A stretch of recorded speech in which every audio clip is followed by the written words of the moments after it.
Isang simpleng tanghalian. Ganito namin sinelebrate ang Mother's Day.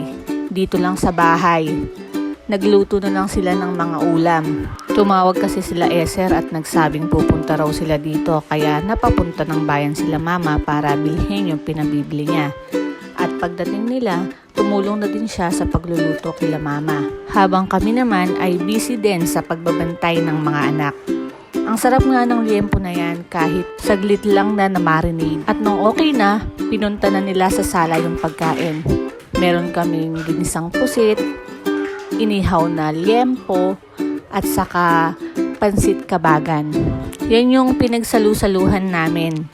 Hindi nga lang present sila pastor dahil biglaan lang naman itong lunch namin na to.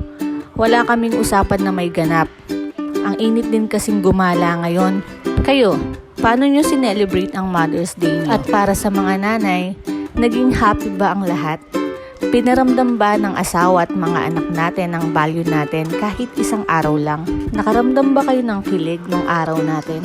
Ang pagiging nanay ang pinakamahirap na trabaho sa lahat. Pero kahit na mahirap, kahit na walang sahod, nasusuklian ito ng words of affirmation galing sa mga anak at asawa. Pero ang nakakalungkot, hindi lahat ng nanay na-appreciate ng asawa at anak. Para sa mga mister, kahit occasionally lang naman, huwag nyo naman nang ipagdamot pa sa aming mga nanay ang mapos o mabati man lang sa araw namin. Tutal, hindi naman kailangan ng pera ang pagbating hinihintay namin galing sa inyo. Pakiligin nyo naman kami kahit occasionally lang. Hindi naman namin sinabing araw-araw. Para sa kaalaman nyo, kapag ginagawa nyo sa amin yon, nakakaramdam kami ng love, assurance at security. Minsan sa isang taon lang naman, pinagdadamot nyo pa. Pero di bale, may Father's Day naman. Kaya mga nanay, alam nyo na, ganti-ganti is the key. Yung ibang reason kasi ng mga mister hindi valid. Pinag-overthink nyo lang kami. Kahit alam nyo naman na sana yung mga gusto namin, mga gusto naming maramdaman, ayaw nyo pa rin gawin. Paano magkakaroon ng happy wife kung sa ganyang bagay ang damot nyo? Iba pa din kasi yung feelings dahil aminado naman kaming mga babae na pabebe kami.